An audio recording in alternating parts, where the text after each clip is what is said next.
Assalamualaikum warahmatullahi wabarakatuh. Bagaimana kabarnya hari ini, anak soleh-solehah? Semoga kalian di rumah dalam keadaan sehat dan tetap semangat. Hari ini kita akan belajar tema 4, berbagai pekerjaan, subtema 2, pekerjaan di sekitarku, pembelajaran 3. Seperti biasa, kita ikuti petunjuk belajar. Yang pertama, berdoa. Bagi yang belum berdoa, dipersilahkan untuk berdoa. Lalu, kerjakan setiap bagian sesuai dengan petunjuk yang diberikan. Silahkan bertanya kepada orang-orang di sekelilingmu apabila ada yang kurang dipahami. Kemudian, hubungi gurumu apabila mengalami kesulitan dalam memahami bahan belajar mandiri ini.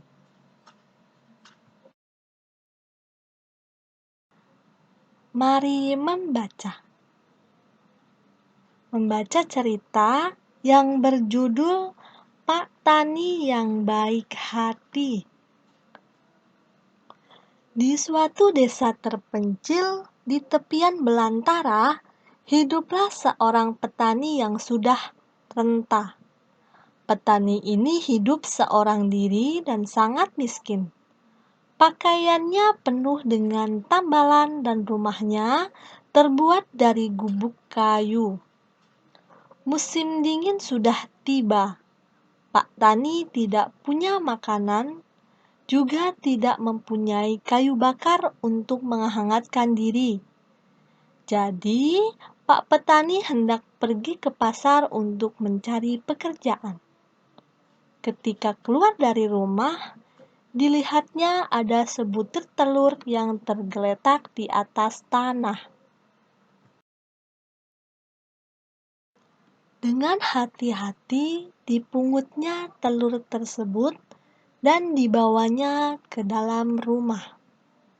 Pak Petani menyelimuti telur itu dengan kain lusuh dan meletakkannya di dalam kardus agar tetap hangat. Setelah itu, dia pergi ke pasar untuk bekerja. Pak Petani membuat telur itu menjadi hangat setiap hari sampai telur itu menetas. Ternyata telur itu adalah telur burung nuri. Mungkin induknya menjatuhkannya, hendak pindah ke tempat yang lebih hangat. Pak Petani merawat burung nuri kecil itu dengan penuh kasih sayang. Dia selalu membagi setiap makanan yang diperolehnya dari pekerja di pasar. Ketika harus meninggalkan burung nuri itu sendirian, Pak Petani akan meletakkannya di dalam kardus dan menyalakan perapian agar burung itu tetap hangat. Hari-hari berlalu. Burung nuri kecil tumbuh semakin besar. Pak Petani sadar, burung nuri ini tidak selamanya akan tinggal bersama dirinya. Dengan berlinang air mata, Pak Petani melepaskan burung nuri itu di tengah hutan dan mencari tempat yang selalu terkena matahari agar burung nuri selalu merasa hangat. Suatu hari, Pak Petani terbaring sakit karena kedinginan. Dia tidak punya uang untuk membeli obat, kayu bakar, dan makanan. Tok, tok, tok, terdengar suara dari pintu rumah Pak Petani. Ternyata burung nuri itu kembali. Di paruhnya terdapat benih tanaman. Pak Petani heran, burung nuri itu masih mengingatnya. Dibiarkannya burung nuri itu masuk dan memberinya minum. Sambil memandang benih yang dibawa oleh burung nuri, Pak Petani bertanya-tanya, "Benih apakah ini?" Dapatkah aku menanamnya di tengah musim dingin ini? Tanya dalam hati. Burung Nuri keluar dari rumah Pak Petani, membuat lubang di halaman rumah Pak Petani, lalu menanam benih itu. Ketika hari menjelang senja, burung Nuri itu meninggalkan Pak Petani. Esok harinya, keajaiban terjadi.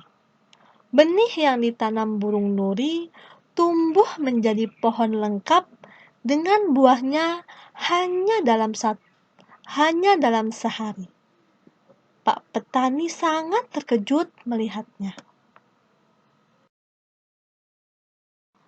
Karena lapar, Pak Petani memakan buah pohon itu. Ajaibnya, tubuhnya menjadi kuat dan tidak merasa sakit. Karena keajaibannya, Pak Petani menamakan pohon itu pohon ajaib. Karena buahnya dapat membuat Pak Petani menjadi sehat kembali dalam seketika. Pak Petani merawat pohon itu dengan baik. Meskipun musim dingin, pohon itu terus berbuah dan tidak menjadi kering.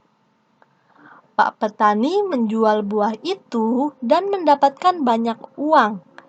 Dia bisa membeli sepasang kerbau dan bisa menggarap sepetak sawah dari hasil menjual buah pohon ajaib pemberian burung Nuri. Sekarang, Pak Petani tidak lagi kedinginan dan kelaparan. Meskipun demikian, Pak Petani tetap murah hati. Dia ingat bahwa apa yang diterimanya sekarang adalah buah dari ketulusannya menolong sesama makhluk hidup. Setelah membaca cerita tentang Pak Petani yang baik hati, saatnya kita berlatih. Ayo berlatih. Jawablah pertanyaan di bawah ini sesuai dengan bacaan cerita tersebut.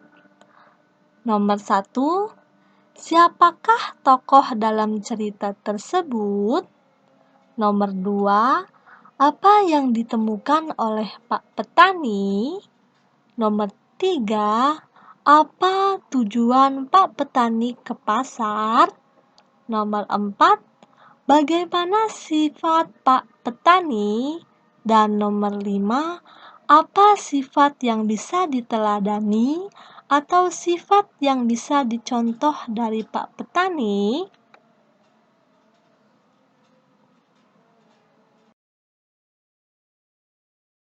Mari mengamati.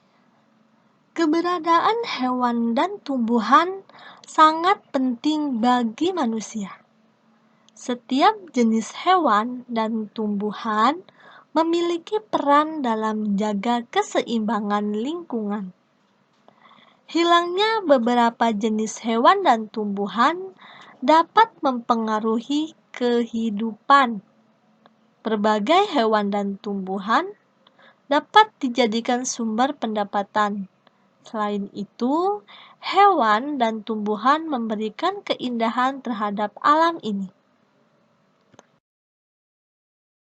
Mengingat akan kegunaan itu, makhluk hidup perlu dilestarikan keberadaannya, terutama makhluk hidup yang terancam punah. Cara pelestariannya adalah sebagai berikut. 1. Perlindungan terhadap habitat makhluk hidup. Pemerintah melakukan beberapa upaya untuk melindungi hewan dan tumbuhan yang hampir punah dengan cara membuat undang-undang. Menetapkan suatu daerah menjadi kawasan yang dilindungi berupa cagar alam, suaka marga satwa, dan taman nasional. Cagar alam adalah daerah yang dilindungi kelestarian hewan dan tumbuhan di dalamnya.